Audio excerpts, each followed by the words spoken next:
IHP Média, la chaîne qui vous édifie. Palpable.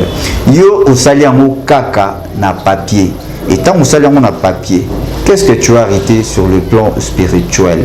Parce que mboka nyonso eza na ba ange nango na ba démon nango na ba nzambe nango. Je prends un exemple. Dans les temps anciens, Bible ezotalisa biso même bana Israël. Notre Dieu l'Éternel, il était là comme Nzambe à bana Israël, mais d'autre part, ba Philistins bazalaki na Dagon. Toyebi banzambo bazalaki ona na ba Bible ebele elelo. Ndenge tozolo baboye. Toyebi que soke pa ba arabe basambelaka Allah.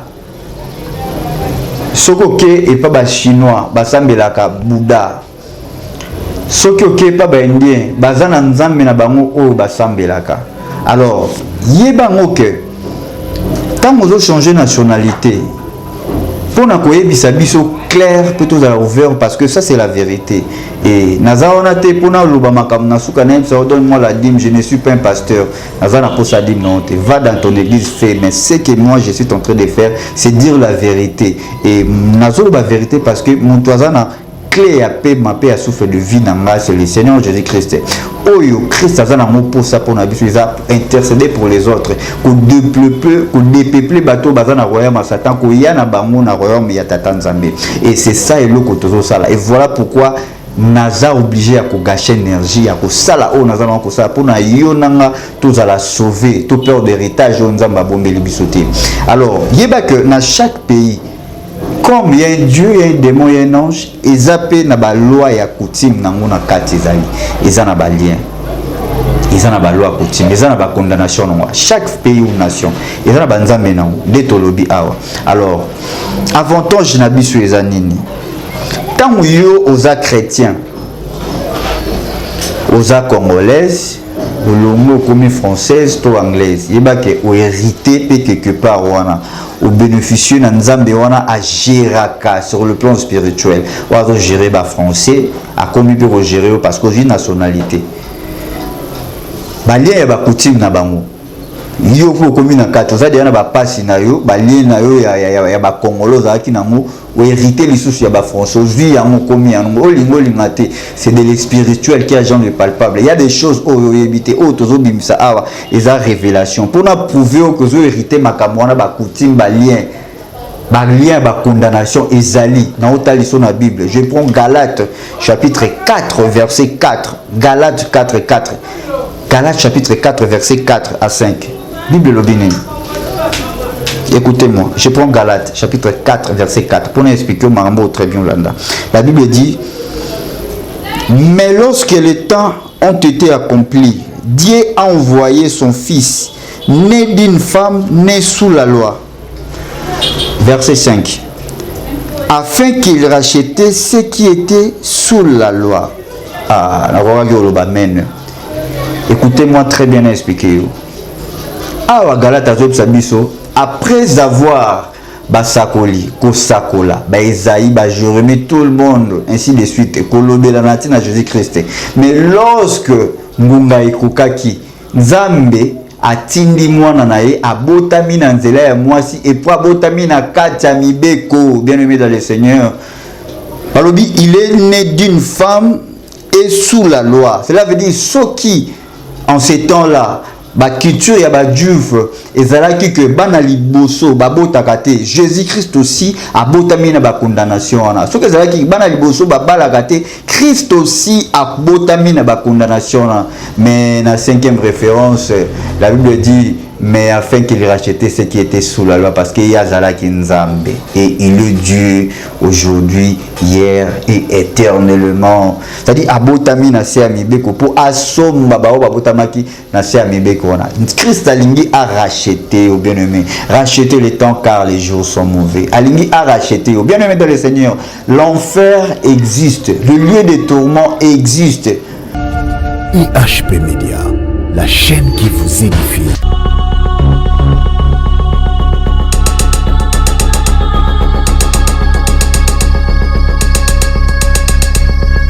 Shalom peuple de Dieu et mbote na ba chrétien nyonso pe ba chrétien mbote na ba fidèle na ba nyonso oyo bali na Tata Nzambe kolo a pambola biso kolo après Sabiso le Kotozoluka et n'apprécie d'abord merci ya koyeba kokuta na lisusu na numéro ya Sika ya témoignage Nabiso et bien sûr que vous allez encore 12e partie où il sera qui kokoso par rapport à eloko makambo tolobelaki ya nationalité vraiment ba question les kebele et c'est qui tout ça l'amour suite et puis fin et à partir il y a 12e partie oyo en tout cas kola pambola yo mtozo libako ya kolanda biso et à chaque fois to mesana na kubanda toujours na losambo makomelo bina biso na makambo nyonso ko kosala fubo va Seigneur Jésus bocheli liboso.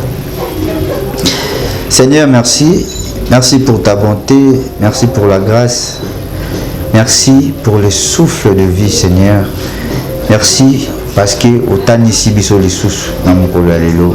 Merci parce que au bateli biso na bitumba nyonso tokokaki kobunda te mais yo no bundela ki biso et osala ki wana lokola de Dieu très haut elle est léone kuma masanjolama masanjoli pekembo ils ont pas na yo car tu es le divin maître, tu es le divin médecin ou appelé ça kimia et pas babeli pe guérison aux amo kondi ba kondi ubela na yo libela na libela nzambe o asalaka na mandaté et tout qui débit à témoignage il y a 12e partie au suite na maboko na yo et za na biso lokola alpha na kometa lisi biso l'ange de l'éternel azalaka wana pona ba o babangaka yo papa assister biso molimo na yo e bana kososolisa biso biso tozala te kasi yo monana na place na biso de tobondeli tolobi merci Seigneur Jésus-Christ. Voilà, merci beaucoup kolo ameka na kopambola yo surtout mutu oyo bandaki témoignage oyo de le début et tito comme na 12e partie oyo en tout cas tozana yo toujours elongo et laisse-moi vous dire que Nzambe azana pona ba obalukaka et bibelobi il est le rémunérateur de celui qui les cherche. Dans leur détresse, il créera l'Éternel. L'Éternel envoya sa parole et sa parole fut guérie. La vraie prophétie, c'est la parole de Dieu. Et voilà pourquoi on a Sengyo, Zala, scotché, branché, pour nous colanda biso. Très bien. Dans mon tolingi to cha lumière, tolingi to mekempe, pour mettre en pleurs. Et dans quatre témoignages, tolobela qui makambo étalé la nationalité, makambo étalé nationalité et yamonde et tchaki kokoso yamonde tchaki vraiment kokoso makasi et na sengi na bato nyonso bakozaki ba question to meka kolanda na bokebi nyonso mais avant tout s'abonner sur cette chaîne et HP Media pour voir continuité tina suka ya témoignage oyo yo mtolandi biso na katikati et vous s'abonner sur cette chaîne pour la continuité et tout sanate cette chaîne est uniquement pour na bana nzambe eza na be mission mais ça na codifier biso oui kolwa pambola yo et tolobela ki na kati wana que l'enfer existe et eza na makambo mosusu oyo zozela bateya yo bakoteya yo mais oyo zozela te tant sous non bateya yo te ni part peut-être na kati église batali so que nationalité c'est un péché, oui. Et kozélate bakomamo par exemple dans la Bible, parce que Bible lobby même la nature et quoi enseigner binoté et n'a pas dit que tolobaka la masturbation c'est un péché, mais nulle part dans la Bible de Genèse jusqu'à l'Apocalypse au monde en place comme mon masturbation c'est un péché, non exact mais tu es bien que c'est un péché. Pourquoi? Parce que lorsque le Saint-Esprit a quatre nabiso akobo il serait amabé pas pour se sauver à malam. La Bible dit l'Esprit de l'Éternel c'est le souffle de Tout-Puissant qui donne l'intelligence et la sagesse. C'est-à-dire mon toyo azana Saint-Esprit quand apporte mon toyo azana Saint-Esprit yé akososoli sayo que eloko sala eza mabe eloko sala eza malamu. Alors pour éviter tout ce qui est comme mal au sala moté. Bien-aimé dans le Seigneur, tout sala moi ke ba mukie eza bandeko oyo ba poser ba problème d'ailleurs wana eza ba question te ba lobi o bango ba yebi attention et quoi ko ma blasphème parce que o tout sala oyo c'est une révélation, bien-aimé dans le Seigneur. Makambo nazoloba, ce n'est pas moi. Paul a dit, si je vis, ce n'est pas moi qui vis, mais c'est Christ qui vit en moi.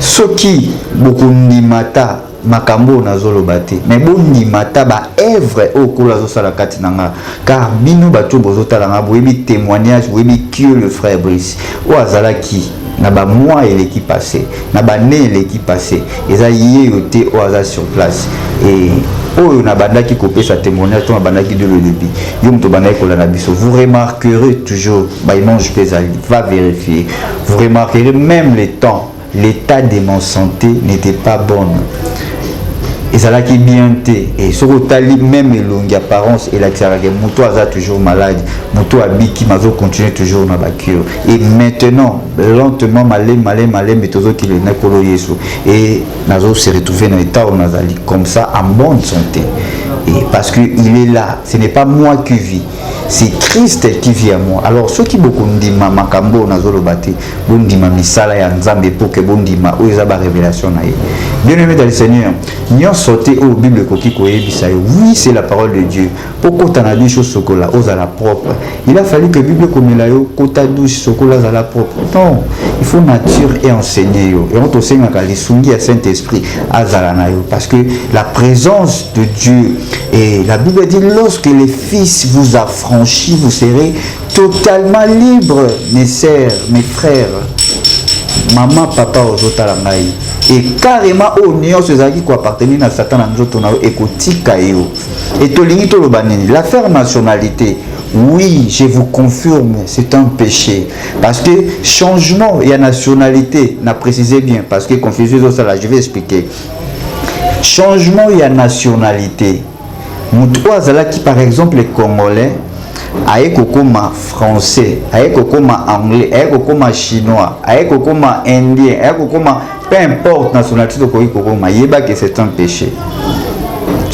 pourquoi je vais expliquer pour tous les lumière en anglais alors na répondre à bato oyo bakomi biso bato tobota na poto oui tant oboti na poto c'est Dieu qui a voulu que obota na poto moi na ya bota na poto moi na botami na poto à une nationalité française, belge, ainsi de suite. Mais moi, on a changé de nationalité. C'est Dieu qui a voulu. Abotama, na kati ya mboka, on a poisson nationalité. Abotami na volonté en Zambie, bien aimé. Bango bazan a problème de mon côté. Et puis Bango va changer de nationalité. Place aux allez, place il y a qu'au changer nationalité. Qu'au changer nationalité. Et c'est un péché. Je confirme et je reconfirme et ça péché dans les soumis. Alors, Nathalie Sabiso clair pour tous à la vraiment Nabokebi Nyonso. Bien aimé dans le Seigneur. Je prends d'abord 1 Jean. Je prends 1 Jean 2 à 15 pour m'expliquer très bien ma cambouana. Écoutez-moi attentivement. La Bible dit quoi? Je prends 1 Jean 2 à 15. 1 Jean 2 à 15. Écoutez, la Bible dit n'aimez point le monde, ni les choses qui sont dans le monde. Si quelqu'un aime le monde, l'amour du Père n'est point en lui. Kolinga mokilité, kolinga pe makamba mokilote. Alors dis-moi d'abord, toi qui as changé la nationalité, et tant que changer nationalité, ils ont pour intérêt à Jésus-Christ, tout pour ma propre intérêt na yo, pour vivre malam, on a qu'à payer wana, pour aller à l'aise, pour battre chéoté, pour progresser, pour jouer makamunion, sur ça pour ça. N'est-ce pas les arapos na bisomoko? Et même le frère Brice qui n'a pas ni l'équipe kala, alinga qui a changé nationalité parce que tu es baki makambote, mais ce n'est pas trop tard. Je continue. Donc, yo muto changer nationalité, ils ont pour intérêt à Christ, ils ont pour notre propre intérêt na yo, bien aimé, mon frère, ma sœur, maman, papa, ozolandangai. Paul, Jean, atali sibiso, alobi na biso clair, tolinga biloko ya monte, pour muto azolinga biloko ya mokili. Bolimwa tata et ozala kati na été. Or, tout ça, ils ont pour notre intérêt na biso, cela veut dire qu'ils ont des choses ya monde oyo. Laisse-moi vous dire une chose. Nazui Rite, chapitre 1, verset 5. Rite, chapitre 1, verset 5. Natanya na kombo na Yesu. Écoutez ce que la Bible dit. Naomi dit à Rite, voici ta belle-sœur est retournée vers son peuple et vers ses dieux. retourne comme ta belle-sœur. Écoutez-moi attentivement. Ah, Rite na Naomi, Rite Kangami Naomi, histoire ya Rite. Pour nous gagner tant au très bien. Au bandi banana chapitre 1er, tangango kitati nase. Rite azo Kangama Naomi. Naomi a habité la belle-sœur na yo. Azongeli pays nae parce que Rite azalaki Moabite. Je vais expliquer. Rite azalaki Moabite. Akangami Naomi o azalaki kosambela na nzambe ba juif. Mais Naomi ebisi tala moninga zongi. Azongeli mboka nae pays nae. Azongeli pe nzambe nae. Cela veut dire quoi? Bien-aimés dans le Seigneur, dans chaque pays ou nation, ils sont représentés par soit un démon Azali ou un ange. Je répète, dans le pays nyonso, dans la nation nyonso, ils sont représentés par un ange ou un démon ou un dieu Azali wana. Alors, lorsque yo le congolais ou comme française, dis-moi d'abord, le mot congolais comme française, est-ce que vous ne voyez pas que pour changer de nationalité, et ça le quoi Moutou Azalaki Mouindou a commis Pembe. C'est-à-dire, c'est porter une correction à Dieu. Na François Bob Sanzambete, ngai na sepelité ndingo salaki ngai congolais ou congolaise. Yango na commis na français ou française, américain ou américaine, anglais ou anglaise. Donc c'est porter une correction à Dieu. Moussou Salobi non. Tout ça la kango kaka na ba papier et les kinango. Au sali kaka na ba papier et les kinango. Mais non, n'oubliez pas que l'apôtre Paul nous a dit que c'est de l'esprit palpable. Yo au sali yango kaka na papier. Et tant au sali yango na papier, qu'est-ce que tu as arrêté sur le plan spirituel? Parce que mboka nyon faisant ba ange na mona ba démon na mona ba nzambe na mo. Je prends un exemple. Dans les temps anciens, Bible zotali sa biso même ban Israël. Notre Dieu l'Éternel, il était là comme Nzambé à ban Israël, mais d'autre part ba Philistins bazaki na Dagon. To yebi ba nzambo bazaki ona na ba Bible ebele elelo. Ndenge tozolo baboy. To yebi que soke pa ba arabe basambelaka Allah. Sokoke et pas ba chinois basambelaka Bouddha. Sokoke pas ba indien bazana nzambe na bango o basambelaka. Alors yebango que quand vous changez de nationalité pour na koyebisa biso clair plutôt à ouvert parce que ça c'est la vérité. Et nazaona te pona loba makam na suka na ça donne-moi la dîme, je ne suis pas un pasteur. Nazana pour sa dîme non, va dans ton église fais, mais ce que moi je suis en train de faire c'est dire la vérité. Et nazolo la vérité parce que mon toazana clé à paix ma paix à souffle de vie nanga c'est le Seigneur Jésus-Christ. Oyo Christ azana mo pour ça pour na biso intercéder pour les autres ko dépeuple bateau bazana royaume Satan ko yana bango na royaume ya Tata Nzambe. Et c'est ça et loko tozo sala. Et voilà pourquoi naza obligé à ko gâcher énergie à ko sala o naza na ko sala pour na yo nanga tous à la sauver tout peur d'héritage on Nzamba bombeli bisoté. Alors yeba que dans chaque pays comme il y a un Dieu, il y a un démon, il y a un ange, ils appellent na ba loi ya coutume na ngona kati zali. Ils en a ba lien. Ils en a ba loi coutume, ils en a ba condamnation non. Chaque pays ou nation, ils en a ba nzambe na de tolobi awa. Alors, avantage na biso ezanini. Tant yo oza chrétien, oza congolaise, olongo comme française to anglaise, yeba ke o hérité pe quelque part wana. Au bénéficier d'un Nzambe wana a géraka sur le plan spirituel. Ou à gérer ba français, à commis pour gérer parce que j'ai une nationalité. Ba lien ba coutume na bango. Yo ko commis na kato ça déjà ba passe na yo, ba lien na yo ya ba congolo za ki nango ou hériter les soucis ya ba français. Vie ya mo commis ya ngo lingo lingate, c'est de l'spirituel qui a genre le palpable. Il y a des choses au éviter au tozo bimisa awa et a révélation pour na prouver que zo hériter makambo na ba coutume ba lien ba condamnation ezali na otaliso na Bible. Je prends Galates chapitre 4 verset 4. Galates 4:4. Galates chapitre 4 verset 4 à 5. Bible lobine. Écoutez-moi, je prends Galates chapitre 4 verset 4 pour nous expliquer au Marambo très bien Landa. La Bible dit: mais lorsque les temps ont été accomplis, Dieu a envoyé son fils, né d'une femme, né sous la loi. Verset 5. afin qu'il rachetait ce qui était sous la loi. Ah, amen. Écoutez-moi très bien expliquer. Ah, Galate Sabiso, après avoir basakoli, kosakola, Esaïe, Jérémie, tout le monde, ainsi de suite, kolobé la natine à Jésus-Christ. Mais lorsque Ngunga Ekokaki, Nzambe, atindi mwana na ye abotami na nzela ya mwasi et pour abotami na kati ya mibeko, bien aimé dans le Seigneur.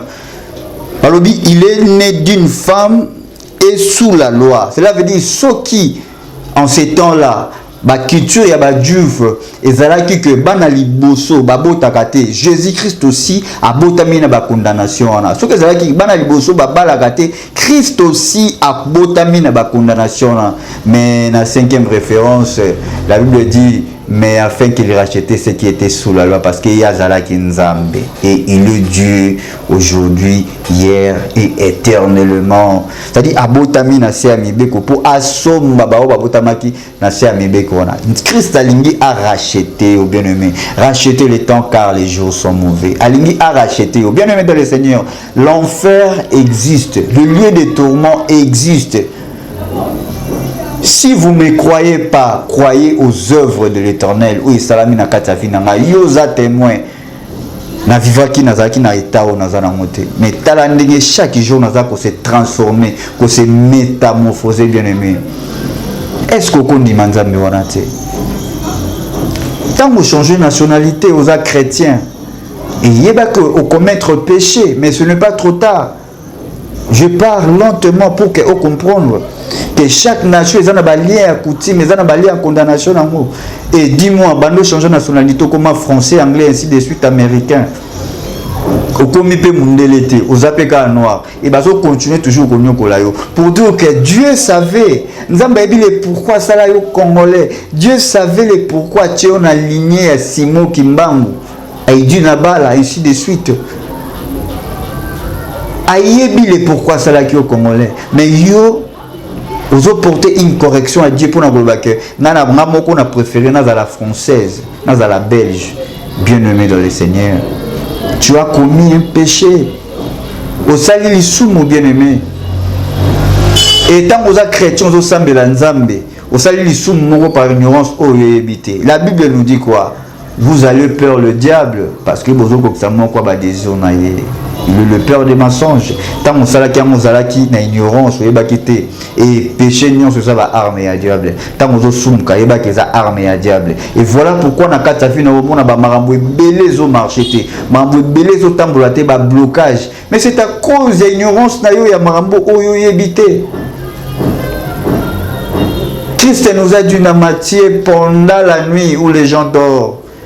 L'ennemi ayaki a sémé à bouki à malamu et tombe etani, bien-aimé dans le Seigneur. Or c'était la nuit, quand on parle de la nuit, ils allaient qui tant tu es baki sous ma siate, tu es baki bientôt. Ils allaient qui tant tu ça la masumu, tant yo changer qui nationalité, tant yo au bandaki ko continuer ko commettre adultère, tant yo bandaki ko ça la péché, bandaki ko ça la makambo, ils ont glorifié Nzambe, bien-aimé dans le Seigneur. Et même maintenant, lumière est apparaître. Tomo etani, c'est ça, au découvrir maintenant, na makambo tozolo ba awa. Ça, ce sont des révélations, ma bombami, au kola linya tali sanabiso pour que ton meka ko changer. Bien aimé dans le Seigneur. Et ba kinza bete siko ebi polele ni nyokoki ko sala, bien aimé dans le Seigneur. Et yoba que tant changer nationalité ou hérité. Ou hérité bali en coutume, ou hérité bali en condamnation. Système nion sur ça na pays où changer nationalité. Aux yeux en haut. Bible est ici sur la Galates 4 à 5 clair. Méditer référence wana on comprendre. La Bible dit même Jésus-Christ est né sous la loi. Pour nous ça biso mboka na mboka ça na ba coutume nango. Mais lui comme Nasia mabela zaki Nzambe abotami bongo pour asomba a racheter biso. Bien aimé nous changer nationalité pour l'avantage Nzambe te. Aussi au salamu ce n'est pas trop tard. Nzambe azo sunga biso pour na repesa toujours ba piste à solution. Ce n'est pas trop tard bien aimé dans le Seigneur mais yeba que c'est un péché. Nazo confirmer le amour. C'est pour cela il faut tout ça là beaucoup attention et toujours risquer de perdre l'héritage ou le colo après Sabiso. L'héritage en Mozambique, c'est le royaume de cieux, bien aimé. L'enfer, le lieu de tourment existe. Tant on commettre erreur, qui est causant au paradis. Erreur qui est le sous oyo salioan et qui est là déjà lieu de tourment. Vous en a chambre déjà qu'on est là. Alors il faut bouca, il faut détruire en il ne faut pas peur. Et ça qui t'a oyo, yo ça qui na moulili, c'était pendant la nuit. C'était pendant ça qui na moment ignorance, on va quitter. Mais maintenant ton moyen apparaître, bien aimé. Il faut otali sankolo aux chrétiens. Et malgré oyo yeba quitter, mais maintenant yebi la Bible dit mon peuple périt faute de connaissances. Et pour la kotali so na bosolo nyonso, ce n'est pas encore trop tard. La Bible dit qu'il n'y a aucune condamnation pour ceux qui sont en Christ. Vous êtes déjà dans Jésus-Christ. Laisse-moi vous dire que bateau bakokota lola et kozala posa français, c'était posa congolais, c'était posa chinois, c'était posa nani. Non. Et kozala posa chrétien, bien aimé. Posa croire dans Jésus-Christ. Donc le Seigneur est sauveur. Et voilà pourquoi la condamnation il faut ça l'année. La première part, Joël Abisso, venez à moi déchirer vos cœurs et non vos vêtements. C'est-à-dire reconnaître état que salaki masum, reconnaître que c'est un péché. Reconnaître que na salaki mabe kolo. Lela na kata mutema na yo yaka et Bible lobi na biso na proverbe 28:13 dans le Bakango, c'est lui qui cache ses transgressions ne prospère point, mais c'est lui qui les avoue et les délaisse obtient miséricorde. C'est-à-dire ce qu'il n'y a pas colo au poussani. Obi papa na sala ki mabeli bisangai. Ce qui moyen à kotika ezali, ya kozong sa nationalité na zone sermo. Ce qui ezate prier, ce qui est déjà impossible. Priez pas kolo a osala yo grâce, miséricorde na ye kozala likolo na yo. David a na biso na Psaume 3 alobi, il est le Dieu de la miséricorde et compatissant. Et ce qu'on avancé dans la référence, dans la verset l'année Oyo Kalobi, il ne nous traite pas selon nos péchés et il ne nous punit pas selon nos iniquités.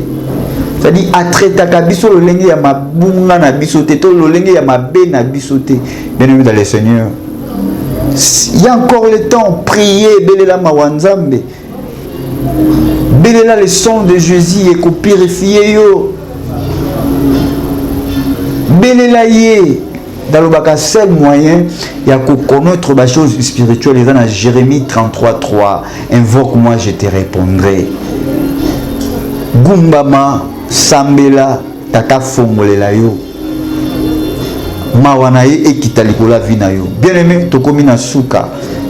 Il y a qui te éclaircir, automettre fin na débat oyo. Pour répondre à moi vraiment comme il faut. Quand on pas moulayoum te poser une question et mission na biso le la chrétien allait intercéder pour les autres kolinga na biso na biso. Merci na ba maman pe ba papa et ba o nyonso na répertoire na ngai tozali to ibinenge. Donc je prie pour tout le monde. Mutu nyonso atobenga lelo que frère Brice n'a problème dans là. Je dis toujours et je répète, je suis ni un prophète, ni un pasteur, ni un évangéliste, un simple frère Lokolayo. Et la grâce de Dieu est là sur moi. Et si moi je vis, ce n'est pas moi qui vis, mais c'est Christ qui vit en moi. Alors il faut babilembo ya Christ et mon analiboso na ngai bien-aimé. Tous en a pour na kusungana, moninga za na problème intercéder pour naé. Frère Brice, priez pour moi. Moi de prier aussi pour moi bien-aimé.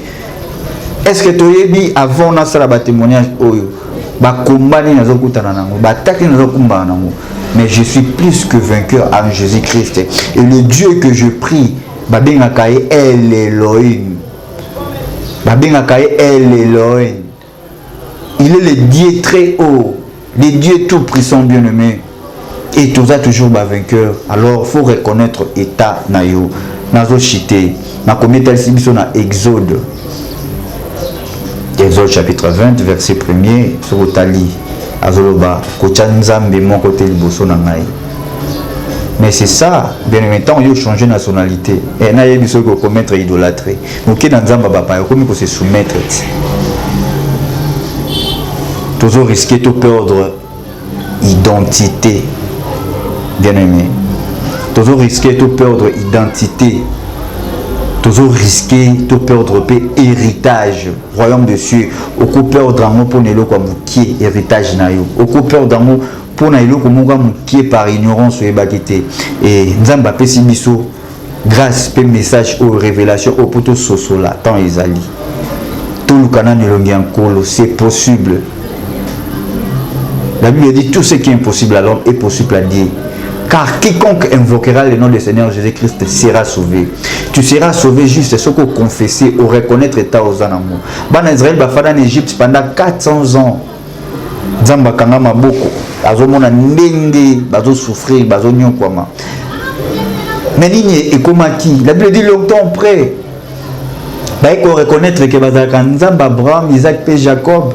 Et Dieu a vu à Duna 2 verset 7 à l'obi, je vis la souffrance de mon peuple et j'ai entendu abanaki koyoka babane komona. Mais lorsque basali part na bango l'obi, maintenant je suis descendu pour délivrer à Kiti pour Kango la bango bien-aimé dans le Seigneur. Et cela veut dire dans toutes choses il y a la part de l'homme, il y a aussi la part de Dieu. Et ceux qui ont mis que ça la part na yo reconnaître état o yozanamo au beli mawanzambi, délivrance c'est quoi apparaître. Miracle quoi apparaître, akoya pour délivrer, akoya pour kangola yo parce que on reconnaître la prise de conscience chrétienne. Mais ce que comme c'est l'amour débat, non ils a péché tes bobo, bien aimé, aux risquer ça la blasphème. Faut faire beaucoup attention, tu risquer de perdre héritage nabiso. Je suis vraiment arrivé à la fin il y a partie Oyo suite et fin nabiso pour éclaircir partie à témoignage. Oui bien sûr, 13e partie Zoya, il y a plein de révélations Kati et on va parler pour le 9e mois. Pour le 9e mois de septembre. Pour le chiffre 9 on Nzamba révéla qui biso to mega kolobela mo et na profiter basi nyonso bazana zemi. Yo muto zo razemi te la na révélation en après on a prier bien aimé. Mais Dieu va faire avec les choses. Kola pambola yo et na Jérémie 17:4 poto clôturer. Jérémie chapitre 17 verset nango 4, je lis au nom de Jésus-Christ. Aujourd'hui Jérémie chapitre 17 verset 4. La Bible dit tu perdras par ta faute l'héritage que je t'avais donné. Je servirai à ton ennemi dans un pays que tu ne connais pas, car vous avez allumé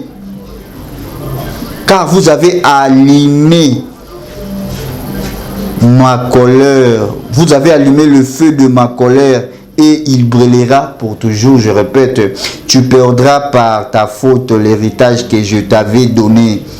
Je t'asservirai à ton ennemi dans un pays que tu ne connais pas.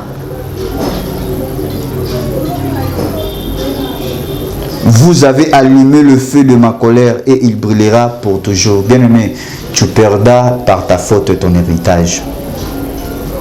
Bible est ici biso oko perdre héritage na yo pour na faute na yo ya ignorance o yozo tchana motembo zo tchana modoute.